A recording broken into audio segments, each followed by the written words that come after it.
Hi, Gloria Lybecker here with Healing You.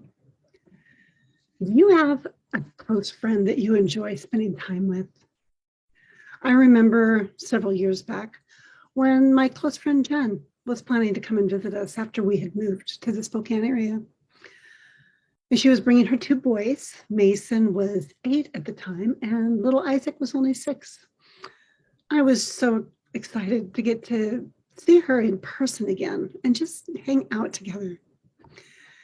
And I also remembered thinking about how Rylan and Mason had been going through some growing pains as they were getting older. And when I thought about that, I noticed that I started to get some anxiety in my body. My window of tolerance really felt stretched when I would perceive disharmony between our boys. I found it really painful and uncomfortable to know how to stay self-connected when the unexpected would happen, especially when I was really looking forward to something and I'd planned it out and then it got interrupted. So I was putting a lot of thought into how I might engage with the boys differently if something unexpected happened, because, ruptures are inevitable in relationships. So I recognized I had an opportunity to do a post-hearsal for myself. So a post-hearsal enables us to shape our experience of ourselves in the world by using conscious, reflective, autobiographical awareness, as well as conscious awareness in the here and now.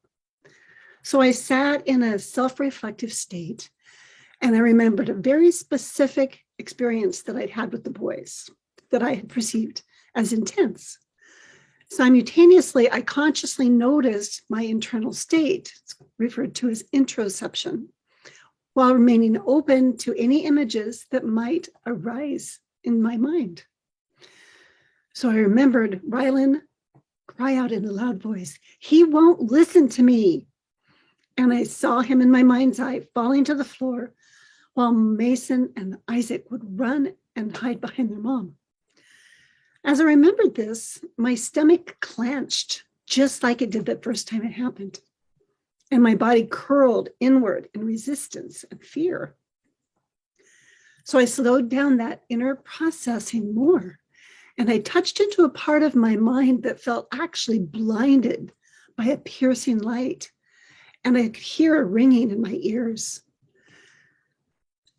As I witnessed myself begin to freeze in that state of confusion and panic, I could hear my inner thoughts.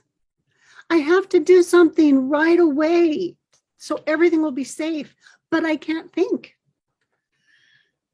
So as I sat with this experience, I brought in some gentleness and I acknowledged just how much I desire to stay present and open to life, especially in the midst of unexpected happenings and intensity.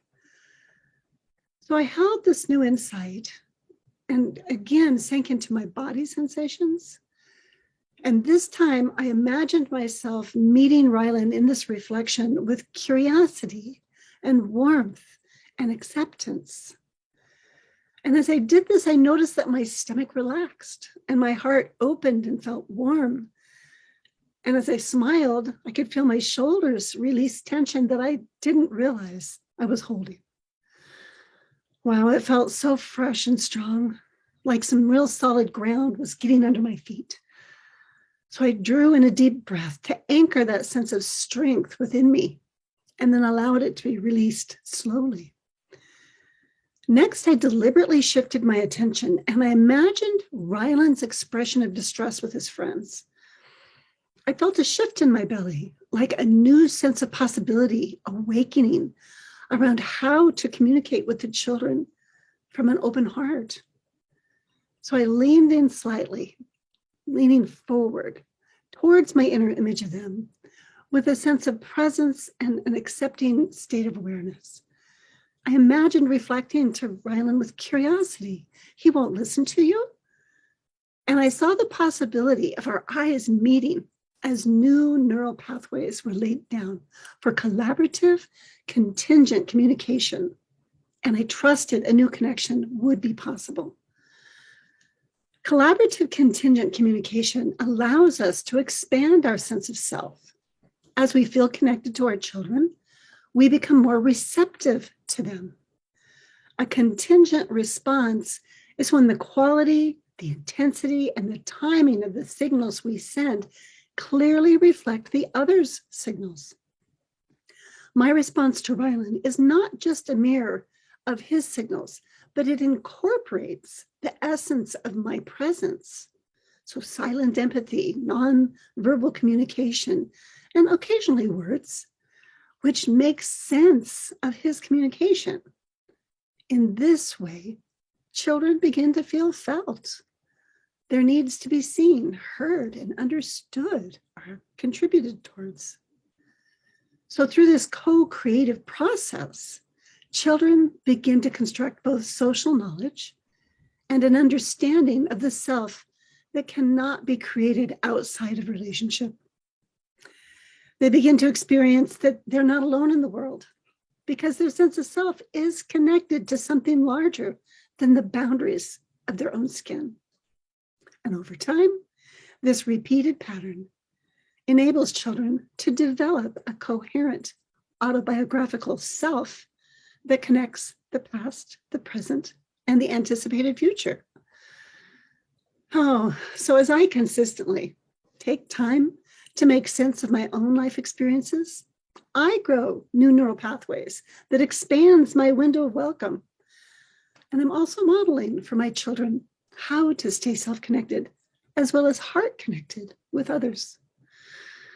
Oh, what a relief it has been to live into this new time when neuroscience clearly shows that our brains are actually incredibly resilient, with the powerful ability to grow and heal throughout our lifetimes. If you'd like to develop these skill sets, please join me by diving deeper into the Healing You Method online course at Healing You Sanctuary. And thanks for being on the journey with me today. Healing You.